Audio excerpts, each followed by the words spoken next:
चंडीगढ़ के rock garden के निर्माता पद्मश्री नेकचंद के पार्थिव शरीर को अंतिम दर्शन के लिए शनिवार को रॉक गार्डन परिसर में रखा गया, जहां चंडीगढ़ के प्रशासक और हरियाणा के राज्यपाल कप्तान सिंह सोलंकी और सीएम मनोहर लाल खट्टर समेत कई नेताओं ने उन्हें श्रद्धा सुमन अर्पित कर श्रद्धांजलि दी। नेकचंद के पार्थिव शरीर के अंतिम दर्शन के बाद शाम को चंडीगढ़ के सेक्टर 25 के शमशान घाट ले जाया गया, जहां राजकीय सम्मान के साथ उनका अंतिम संस्कार किया गया।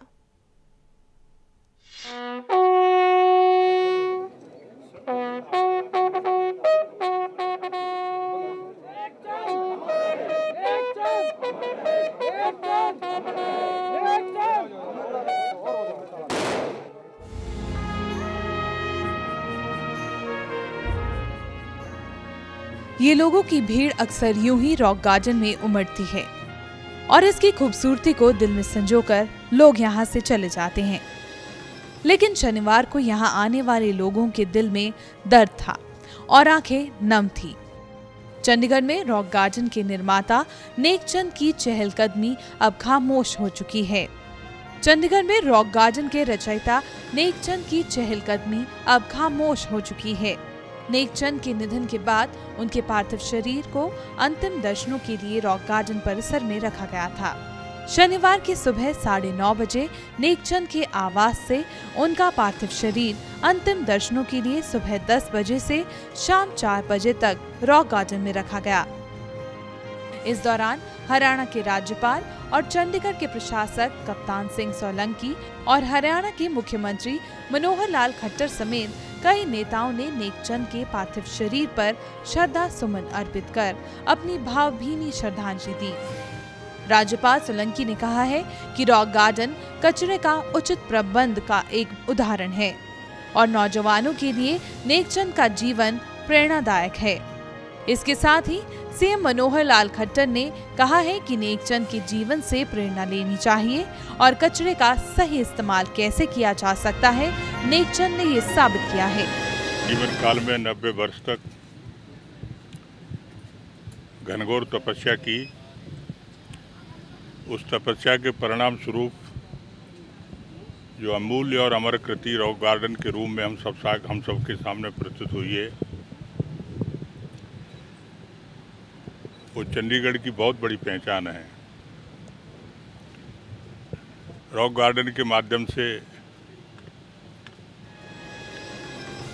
नेकचंद को चंडीगढ़ के अलावा रॉक गार्डन को देखने आने वाले लोगों ने भी अपनी श्रद्धांजलि दी और उनके अंतिम दर्शन किए। इस दौरान मौसम का मिजाज भी अचानक बदल गया और इंद्र देवता ने भी नेकचंद को अपनी श्रद्धांजलि दी। बारिश के बाद नेकचंद के पार्थिव शरीर को एक बार फिर उनके उसी कार्यालय में रखा गया, जहां से उन्होंने इस खूबसूरती के लिए सपने बुने थे और उन्हें पूरा भी किया। नेकचंद के पार्थिव शरीर पर पुष्प अर्पित करने पहुंचे कई लोगों ने नेकचंद के जीवन की सराहना की और मांग की है कि चंडीगढ़ का इंटरनेशनल एयरपोर्ट का नाम नेकचंद के नाम पर रखा जाना चाहिए। इसी बीच नेकचंद के बेटे ने कहा है कि वो अपने पिता को कभी नहीं भूल पाएंगे और उनके पद चिन्हों पर चलेंगे। इनकी इस अनूठी कला को, अनूठे टैलेंट के बारे में कई बार चर्चा हुई। बहुत ही प्रभावित था मैं। एक प्रकार का, जैसे आज हम सोचते हैं कि हर वेस्ट का मैनेजमेंट करना चाहिए, तो मैं समझता हूँ कि वेस्ट मैनेजमेंट के आइकन है। वेस्ट मटेरियल में से एक अच्छा विचार कैसे निकल सकता है, एक अच्छी कला के माध्यम से जनता को किस प्रकार से प्रेरित किया जा सकता है, ये काम इन्होंने किया। तो चंडीगढ़ की जनता की ओर से और अपनी फॉसबैक की ओर से बहुत हमें अफसोस हुआ है कि नेकचंद जी अब नहीं रहे। जो चंडीगढ़ का जो इंटरनेशनल नाम बनाया उन्होंने लोगों में, एक वर्ल्ड मैप में लेके आए हैं। मैं तो ये चाहूँगा जैसे चंडीगढ़ का एयरपोर्ट है, इनके नाम पे रखा जाए और इनको भारत रत्न भी दिया जाए। एक ऐसे व्यक्तित्व को जिन्होंने अपने आप में कला को एक बहुत बड़ी ऊंचाई दी, चंडीगढ़ को एक पहचान और बड़ी दी, क्योंकि कोई भी पर्यटक देश से या विदेश से जो आता है रॉक गार्डन जाए बिना उसका ट्रिप चंडीगढ़ का पूरा नहीं होता है। पद्मश्री नेकचंद जी का आज चले जाना सिर्फ चंडीगढ़ के लिए ही नहीं, सारी दुनिया के लिए एक बहुत बड़ी क्षति है, जिसको पूरा करना शायद कभी भी संभव नहीं होगा। मैं समझती हूँ आज के युग में अब बच्चों को वेस्ट मटेरियल्स के साथ हम बताना सिखाएं, कला का प्रचार कर रहे हैं, लेकिन वो वक्त था जिसकी शुरुआत नेकचंद जी ने की थी, क्योंकि नई चीज़ों के साथ नए आइडिया लाके कला को बाहर निकालना बखूबी जानती है दुनिया। नेकचंद के पार्थिव शरीर के अंतिम दर्शन के बाद शाम को चंडीगढ़ के सेक्टर 25 के शमशान घाट ले जाया गया, जहां राजकीय सम्मान के साथ उनका अंतिम संस्कार किया गया। बता दें कि नेकचंद का जन्म पाकिस्तान के शक्करगढ़ में 15 दिसंबर 1924 में हुआ था और विभाजन के बाद वे चंडीगढ़ में आकर बसे थे। नेकचंद को रॉक गार्डन के निर्माण से पहचान मिली और 1984 में उन्हें पद्मश्री से सम्मानित किया गया।